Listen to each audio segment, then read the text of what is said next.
It took 121 seconds. A more than 30-year-long, almost spotless safety record erased within minutes as the Aerospatiale BAC Concorde crashed into a hotel just west of Charles de Gaulle Airport in Paris. But what exactly happened, and during the time leading up to the flight? Using the final report, I will now tell you the story of the beginning of the end of the Concorde. Stay tuned.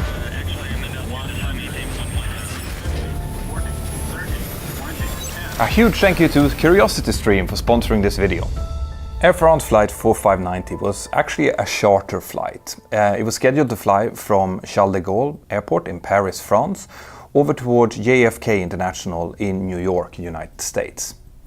Once they landed in New York, the passengers, who were mainly German but other nationalities as well, were supposed to get onto a cruise ship that would take them down to Ecuador in South America, making this probably a one-in-a-lifetime trip. There was 100 passengers scheduled for the flight and 6 cabin crew and 3 pilots. The aircraft being flown was the legendary Aerospatiale BAC Concorde, one of the most beautiful aircraft ever constructed and a feat of engineering. The Concorde first flew on the 2nd of March 1969, and during its more than 30-year tenure it had never suffered a fatal accident.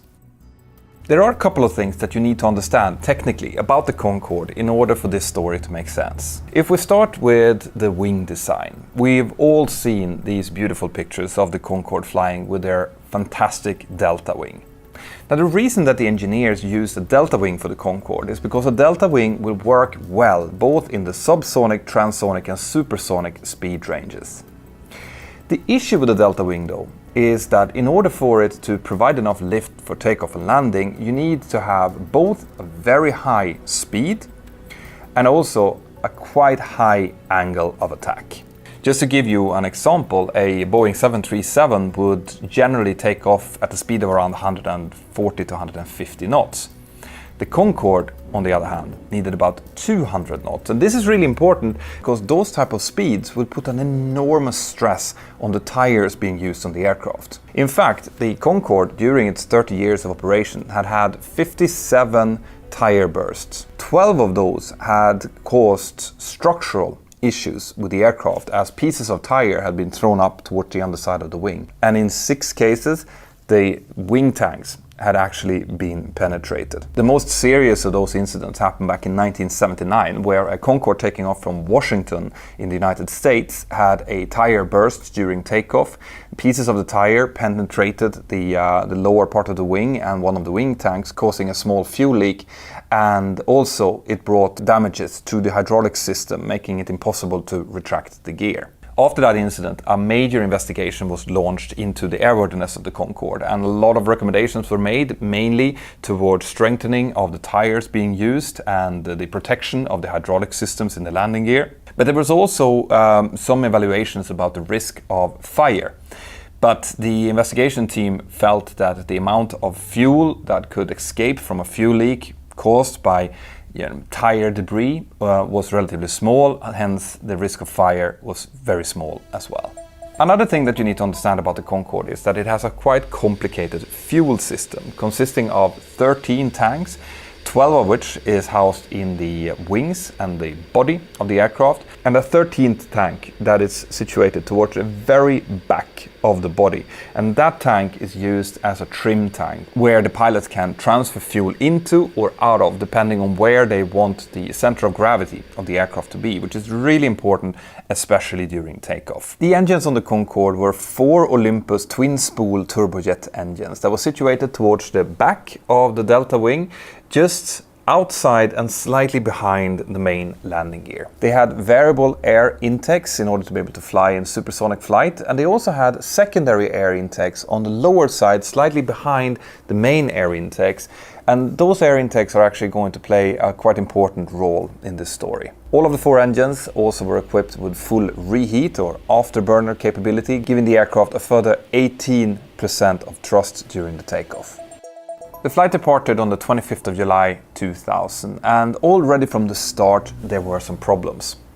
Originally, another Concorde was scheduled to do the flight, but they changed over to this individual during the night. And when the dispatcher started doing the planning for the flight, he realized that there was a technical issue with this Concorde, specifically to one of the thrust reversers. Now, it was not a problem that would keep the aircraft on the ground, but it had a performance penalty, and that performance penalty would potentially lead to a need for a fuel stop en route. On top of that, most of the passengers were German citizens, and they had flown in from Germany earlier. And there had been some kind of problem in the Air France system when it came to checking in both the passengers and the bags. So a lot of the passengers and the bag were actually not on the passenger manifest when the dispatcher started to do the load sheet. He went with this information to the flight crew when they arrived, and the flight crew said that they would take care of the flight planning from that point. The way they did this was they contacted the engineering department at Air France, asked them if they could possibly fix the thrust reverser. They got a positive response on that, and then they proceeded with the pre-flight. Eventually, the passenger discrepancy was thought to be fixed, but they ended up with 19 more bags on board than what the load manifest would show, giving them a little bit more weight. Around 1400 UTC, so that's 1600 local time in Paris, the flight crew started to do their pre-flight inspections inside of the cockpit. Now, the crew flying consisted of a captain. It was a 54-year-old male with 13,477 hours of total time, of which 317 was flown on the Concorde.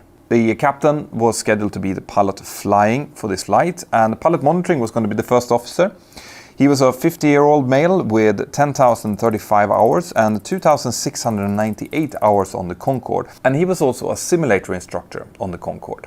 Joining them on the flight deck was also a very experienced flight engineer. He was 58 years old, a male, with 12,532 hours of total time and 937 hours on the Concorde. So this was a very experienced flight crew, which was typical for the Air France Concorde crews, which was a very tight little group consisting of only about 30 pilots.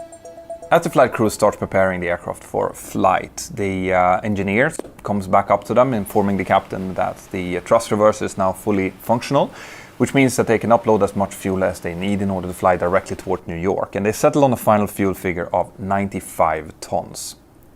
The crew starts discussing that this is going to bring the aircraft up to a weight which is very close to their maximum structural weight for departure. And when they do the calculation of their performance figures, they settle on a V1 speed of 150 knots, a V rotation speed of 198 knots, and a V2, which is the engine out speed of 220 knots. The dispatcher comes in with the final figures for departure, and he tells the crew that he has calculated on a taxi fuel burn of about 2 tons.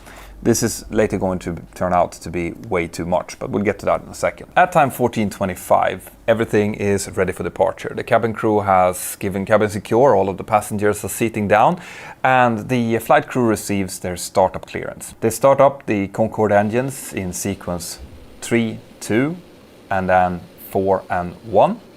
And once the startup sequence is complete, they ask for taxi clearance. The runway used on this day is runway 26 right, which is one of the longest runways in Charles de Gaulle. So the air traffic controller asks the Concorde if they are able to take an intersection takeoff. But given their very high weight, the captain instead asks to get full length departure, runway 26 right. They receive their taxi clearance to start taxiing down taxiway Romeo to holding point, runway 26 right, and at time 14:35 UTC, the aircraft starts moving down towards the holding point. As they're taxiing out now, the crew continues with their pre-departure preparation. As part of that, the first officer realizes that one of the electrical control systems for the rudder keeps jumping out of its primary control system into its backup control system. He comments this to the flight engineer. He says, "Hey, you got the indicators going into green all the time." And the flight engineer responds back to that, yeah, that's true. They discussed this a little bit. They decide to go back into the primary control system anyway, and the flight engineer says that if this problem continues or happens during the takeoff roll, well then we'll just ignore it, because this is a dispatchable fault and it's not going to have any impact on the flight. During this taxi out as well, about 4 minutes prior to departure, they initiate a fuel transfer from fuel tank 11, which is at the very back of the aircraft, towards the feeder tanks in order to get the center of gravity of the aircraft to 54%, which is the sweet spot for takeoff at maximum takeoff weight. This fuel transfer was successfully completed a few minutes prior to departure. At the same time as this is happening, a DC-10 from Continental Airlines is lining up and taking off runway 26 right, the same runway that the Concorde is just about to take off from. During the takeoff roll, a short metal strip about 43 centimeters falls off the right-hand engine of the DC-10. There are no indications in the cockpit about this, there's no warnings, and the crew just continues to fly towards the destination. Because this happens only a few minutes prior to the Concorde departure, there are no runway inspections that could have picked this up. In fact, in France at the time, there was only mandated 2 runway inspections per day. The Concorde is now taxiing and getting closer to the holding position on Romeo for runway 26 right, and the captain does a takeoff briefing. Now this is something that we always tend to do, where we do a little bit of a quick summary of the most important points before we depart. And the captain says, so the takeoff is at maximum takeoff weight, 180 tons 100, which means 4 reheats with maximum N2 of 103 and a failure N2 of 98%. Between 0 and 100 knots, I stop for any oral warning and the tire flash. And the tire flash and the call out is coming from you, right? Between 100 knots and V1, I ignore the gong, I stop for an engine fire, a tire flash and a failure call out. After V1, we will continue on the standard instrument departure, as we just talked about, and will land back on runway 26 right.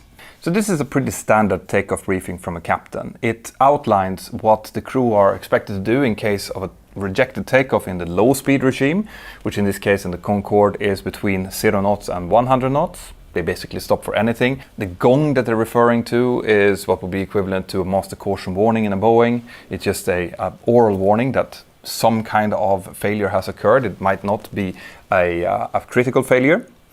And then from 100 knots up to V1, they're a little bit more restrictive because they're now in the high speed regime of the takeoff. So from that point, they only stop for engine fire warning, failure warning, and in this case also what they call a tire flash. A tire flash is a warning light that comes on if the system feels a sudden loss of pressure in one of the tires. Now, in the Boeing that I fly, we do not stop for a burst tire above 80 knots. But in the Concorde's case, it has proven to be a much bigger problem, so it's included in one of those critical failures that they will stop for in the high-speed regime.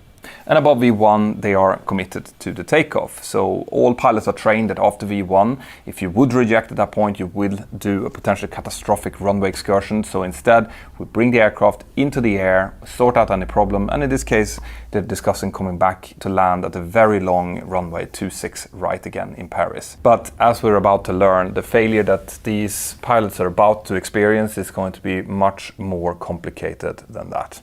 The captain now also asks the flight engineer how much fuel they've used during the taxi, because remember, in the load sheet they had 2 tons calculated. The flight engineer responds with, we've got 800 kilos there. So this would indicate that they're actually using about 1 ton less of taxi fuel, and since they were already at the maximum takeoff weight, using the 2 ton of taxi fuel that they were supposed to use, if they've used 1 ton less, it means that they're now about 800 kilos above maximum takeoff weight. The flight engineer at this point also says, brake temperature is checked at 150. And the captain asks, is it hotter on the left or the right side? The flight engineer says that it's about the same. And that's going to turn out to be a really important statement for the investigation later on. At time 14:42 UTC, the Concorde was cleared to line up and clear for takeoff from runway 26 right. Air traffic control gave them the surface wind of 090 degrees at 8 knots, and the pilot had not calculated with that much tailwind in their performance calculations. If they would have seen that their maximum takeoff weight had now been reduced to 180 tons rather than just above 185 tons. The limiting factor here would have been the Concorde's tire speed, because if you take off with tailwind, it's going to bring you up into a higher ground speed before you get enough airspeed to rotate the aircraft. And in this case, the tire speed would have been too high. The later investigation would show that this didn't have a real impact on what happened to this flight. And I also kind of understand it, being a pilot myself. When you line up, there's a lot of things that's happening at the same time. And if you suddenly get a different wind than what you've calculated for, it's easy to miss that, right? But if you're a pilot out there, it is really important actually to take the time and to really think about the wind that you're getting before you start your takeoff roll. From this point onwards, things are going to happen really, really quickly. And this is where the 121 seconds start.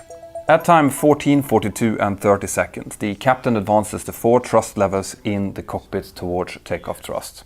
This causes the 4 mighty Olympus engines to roar into full takeoff thrust with full reheat engaged, and the aircraft starts accelerating down the runway. 24 seconds later, the first officer calls out 100, which is then followed by the flight engineer saying 4 greens. This is indicating that each of the 4 go lights that is associated with each engine is showing that the engine is working normally and that the 4 reheats are engaged. 6 seconds later, the first officer calls out V1, and there's now no return from this takeoff. This is about 35 seconds into this flight. At time 14:43 and 9 seconds, a slight yaw to the left is noted on the flight data recorder.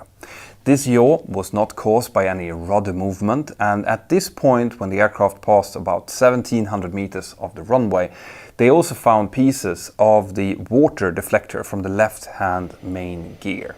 So this probably represented the time when the Concorde rolled over that metal strip that was left behind by the DC-10 that had departed earlier. Within half a second, noise is recorded on the cockpit voice recorder, and that's likely coming from the explosion of one of the tires on the left main gear bogie. The reason that the investigators thought so was because at this point on the runway they could find the metal strip and also pieces of tire debris. 1 second later, the aircraft has accelerated to a speed of 178 knots, and at this point, that's about 1810 meters into the takeoff, a change of noise is heard in the cockpit. What has probably happened here is that pieces of the exploded tire have been thrown up towards the underside of the left-hand wing in the area of where fuel tank number 5 is situated. Now those pieces have impacted the wing with such a force that it actually buckled the underside of the wing inwards, and the area around that buckle a little bit outwards, causing an enormous pressure wave inside of the tank.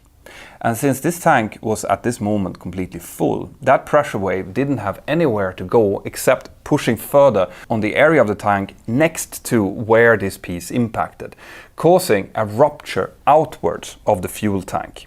And the reason that the investigators think that this is what happened is because they found pieces of the number 5 fuel tanks at this position on the runway, but the pieces indicated that the rupture had happened from inside of the fuel tank and not from the outside. The change of noise that can be heard on the voice recorder is most likely coming from the fact that several dozens liters of fuel is now gushing out through this hole from the number 5 fuel tank, and it has gotten into contact with something that caused it to ignite. What caused the fire to ignite and actually sustain itself is something that was greatly discussed in the subsequent investigation as well. But most likely, the tire, when it exploded, caused a breakage of some electrical wires in the left gear strut. Now, those broken wires then caused arcing that ignited the flame, and the fact that the landing gear was still extended meant that behind the landing gear there was a turbulence zone that allowed the flame to stabilize and maintain itself without being blown out by the airstream. What happens now is that the aircraft starts veering towards the left of the runway. The captain counteracts with right rudder to maintain the descent line, and this is not because the engines are starting to fail, at least not at this point. Instead, it is likely that this veering moment is coming from the damage made to the left-hand tires, and also because of the aerodynamic drag that the flame is producing behind the aircraft. 2 seconds later, the aircraft is starting to lose thrust on both engine number 1 and 2, so both engines on the left-hand side. In the case of the number 1 engine, it's because it's ingesting a lot of debris from the broken tires, or rubber, things like that, and also quite a bit of hot gases. And in the case of engine number 2, which is the engine that's closest to the landing gear, it is because of ingestion of hot gases. As an engine ingests these gases, it changes the pressure inside of the compressor, and it can lead to compressor stalls, which is what's happening here. So the engine is basically choking on the gases. The first officer now calls out, "Watch out!" quickly followed by the flight engineer calling the exact same thing, "Watch out." And this is likely because the 2 go lights of engine 1 and 2 would have extinguished at this point, as they are stalling and not producing the thrust that they're supposed to do. The aircraft is now at a speed of 187 knots, still 8 knots below the rotation speed. But because both engine 1 and 2 have essentially failed at this point, engine number 1 is slowly recovering, but engine number 2 is back at idle thrust. The aircraft is starting to yaw very, very hard towards the left. The captain is counteracting this, but the aircraft is still starting to slightly veer off the center line. We don't know why the captain decides to start rotating at this point. Maybe it is because he feels that he is about to exit the runway. Maybe it is to avoid other traffic that he sees further down on the taxiway. We don't know this. But the fact is that he does start to rotate the aircraft, and he rotates slower than he would normally, probably indicating that he's aware that the speed is not high enough. As the aircraft is rotating, the flight engineer calls out something that sounds like "stop," but it wasn't clear on the voice recorder. But only a second later, he calls out "engine failure, engine number 2."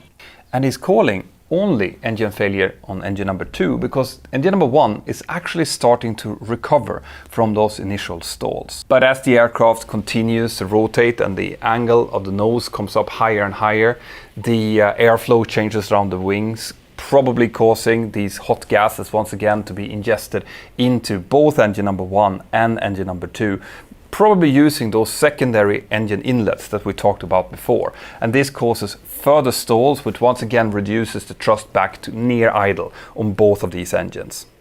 At this point, the first engine fire alarm also can be heard in the cockpit, and the flight engineer responds to that with calling "shut down engine number 2," and the captain responds with "engine fire procedure." As this is happening, the air traffic controller can see this all happening out from his viewpoint in the control tower, and he calls out, "Air France 4590, you have flames trailing behind you." The first officer reads this back. The flight engineer is now doing the engine fire procedure, which means that he is reducing the thrust lever back to idle on engine number 2, and he is also pulling and rotating the engine fire handle. This momentarily removes the fire alarm, as the extinguisher is likely cooling down the engine, but it's soon coming back again because of the fact that the fire is not actually in the engine, it's outside, and the engine fire circuit is just feeling the increase in temperature from the immense fire that is burning outside. While this is happening, and remember, everything that we've covered so far has only taken a few seconds, there's another radio call from an unknown aircraft somewhere on the airport. And the pilot there says on the radio, "It's really burning, eh? And it's burning, and I'm not sure it's coming from the engine," which is going to be very helpful evidence later on to the investigators. The Concorde is now finally airborne, and just before it became airborne, it ran over a few edge lights on the left-hand side of the runway. And the crew now faces the next problem, which is their airspeed. Because they rotated at a slightly lower speed than they normally should have rotated with, they're now maintaining a speed of 200 knots, while their engine out climb speed is 220. This means that with that airspeed, they won't be able to climb or even maintain altitude. And the first officer points it out by calling "speed, speed" several times. Engine number 1 is now recovering slightly, but it's heavily damaged and will never get back up to full thrust again. Engine number 2 has been shut down through the engine fire procedure that the flight engineer has just completed. And engine number 3 and 4 has gone into something called a contingency mode, which is where they are producing as much thrust as they possibly can in order to counteract the loss of thrust on 1 or 2 of the other engines. The Concorde is at an altitude of 100 feet radio with a speed of 200 knots, and they're climbing with about 750 feet per minute. And at this point, air traffic control calls them and says, Air France 4590, you have large flames trailing behind you and you have priority to return back to the airfield. The first officer reads this back, and as he's done so, the flight engineer reminds him to take the gear up. Now, the first officer responds initially no to that, and that's likely because he knows that as a procedure, if there is an indication of a damage to the landing gear, the Concorde is not supposed to retract the gear. But then the captain breaks in and gives a direct order to retract the gear. The first officer tries, but it is evident from the cockpit voice recorder that he is unable to do so. He just cannot seem to get the gear up. The reason for this is likely because of the damage that has been caused by the tire explosion. It might have damaged the landing gear door on the left-hand side, and because of the sequence that the landing gear retraction is supposed to follow, if the landing gear door does not move when it's being commanded to do so, the landing gear will stay out. The captain now turns over to the flight engineer and asks him, are you shutting down engine number 2? And the flight engineer responds with, yes, it is shut down. The first officer again calls out airspeed, speed, and then the gear is not retracting. At time 14:43 and 55 seconds, the first indications of an uncommanded roll can be seen on the flight data recorder. This roll likely is caused by the fact that the fire has now been burning for a while and it's starting to melt the inboard elevon on the left-hand side, which is causing flight control problems. Now the captain is trying to counteract this roll, and meanwhile that is happening, the nose of the aircraft is pitching up more and more and its angle of attack is constantly increasing. The first officer is listening out to the ATC frequency, and he can hear how Charles de Gaulle Tower is talking to the fire leader, who is telling the fire leader that the Concorde is likely going to return back for straight-in landing on the opposite runway. In response to that, he calls out, Le Bourget, and we are going to try for Le Bourget. The engine fire alarm is now back again in the cockpit, and the engine number 1 is surging once again, removing all of the remaining thrust on that side of the aircraft. This further causes the aircraft to roll over to the left, and it gets into, at the worst point, a roll angle of 113 degrees to the left. The GPWS warning system is now sounding in the cockpit as well, saying "Poop, poop, pull up," and as that is happening, there are indications that the thrust is being moved back on the remaining engines, 3 and 4. This is likely to try to counteract the roll and get the aircraft over to wings level in order to be able to get it to continue to fly. Unfortunately, it is just too late. Only seconds later, at time 14:44 and 31 seconds, the Concorde crashes into a hotel in Gonesse, just west of Charles de Gaulle Airport. As it does so, all 109 people on board the Concorde perishes, together with 4 people in the hotel on the ground.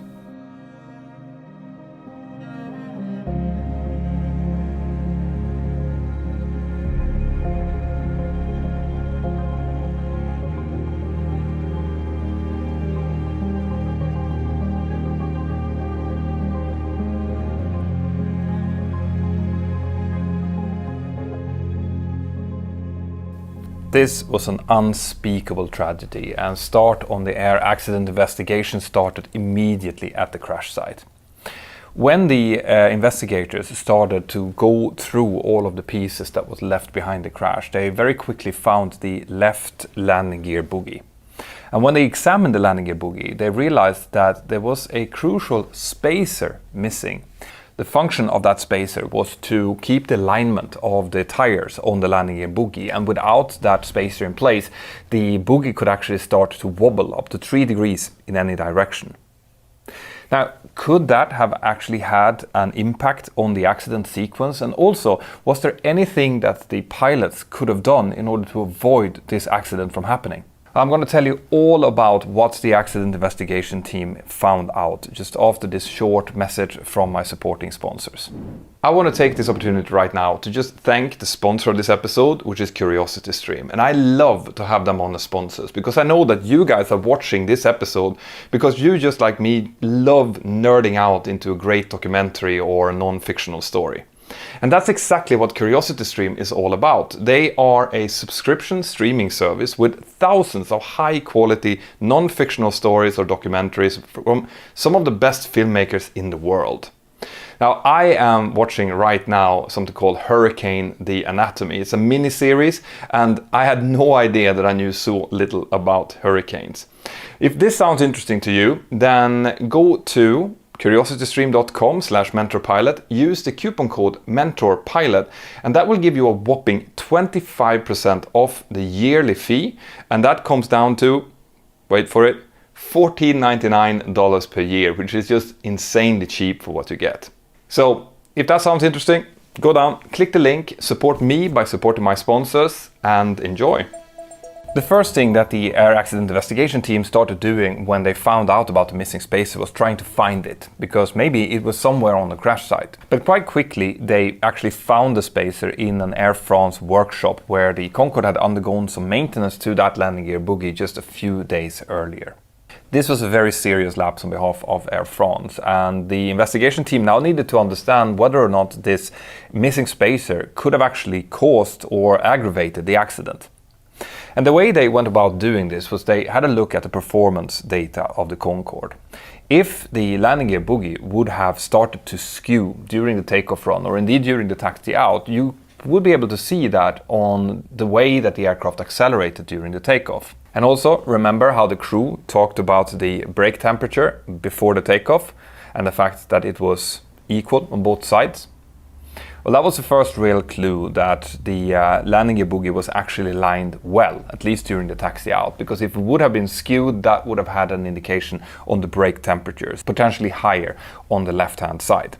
During the takeoff roll, the investigators had a look at the rudder pedal movement of the pilots to see if there had been some kind of pull towards either direction. But they found nothing. And on top of that, the data from the performance manual of the Concorde very closely matched the actual performance of the aircraft during the takeoff roll. And that would indicate that at least during the takeoff roll initially, before they ran over the metal strip, there was no extra drag coming from the left wheel bogie. So the alignment seems to have been good all the way up until the aircraft crossed over that metal strip and the tire exploded. Together, these data indicate that even though the missing spacer was a major lapse on behalf of Air France, it still didn't have any real impact on the accident sequence. The investigation team now turned their eyes towards Continental Airlines and the DC-10 from which the metal strip had fallen. And when they visited Continental Airlines and they went through the maintenance history of this DC-10, they recognized that this support metal strip had actually been replaced not once but twice within the previous 2 months. And when they looked at it, they realized that the metal strip in itself had not been manufactured according to the engine manufacturer instructions. It had also been drilled 37 times rather than the 12 times that was stipulated by the engine manufacturer.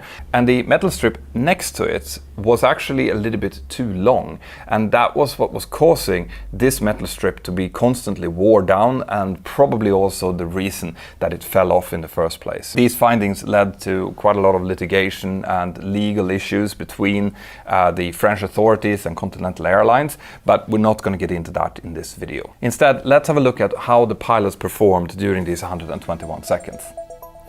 The air accident investigation team very quickly realized that the pilots had never been trained for a scenario like this, where they would lose both engines on one side together with a huge fuel leak and on top of that a fire. Since the aircraft had accelerated past their decision speed of V1 when they ran over the metal strip and the tire exploded, the crew was essentially committed to the takeoff from that point. If they would have decided to reject the takeoff, it is highly likely that the aircraft would have had a high-speed runway overrun, which would have led to a landing gear collapse, and that together with the already burning fire would have in all probability led to a complete loss of the aircraft. So the fact that they continued the takeoff and brought the aircraft into the air was completely understandable. Once they were in the air, they effectively lacked enough thrust to get the aircraft to accelerate up to any sustainable climb speed or climb, given that they couldn't retract the gear. And the fact that they couldn't retract the gear was probably what was maintaining the flame outside as well. So even if the pilots would have been able to keep the aircraft wings level and airborne, the sustained fire would have eventually started to eat through both the flight controls on the left-hand side and the aircraft structure, leading to the disaster.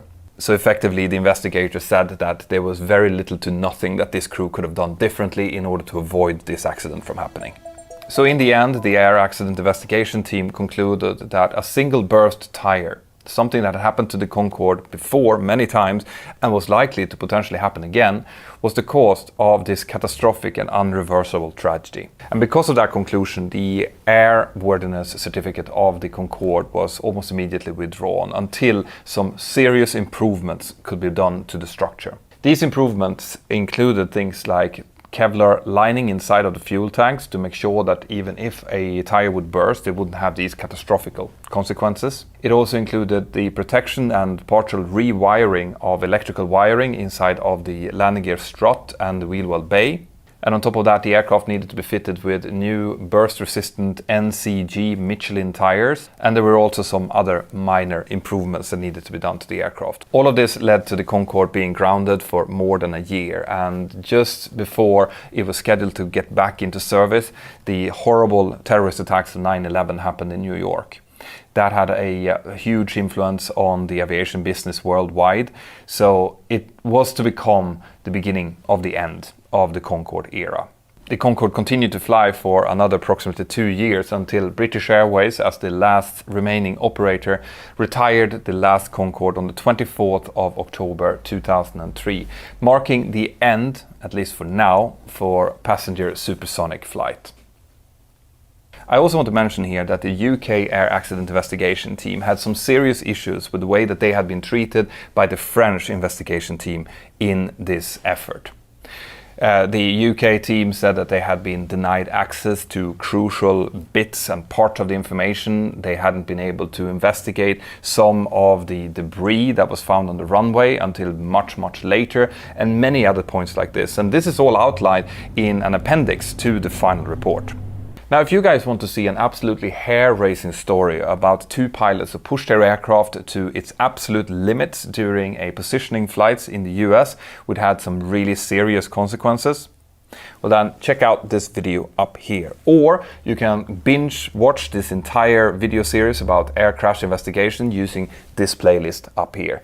Have an absolutely fantastic day. And if you guys want to support me and support the work that I do with the channel, well then consider becoming a Patreon. I have weekly hangouts with my Patreon crew. I love doing that, and I hope to see you in one of those hangouts next time. Bye bye.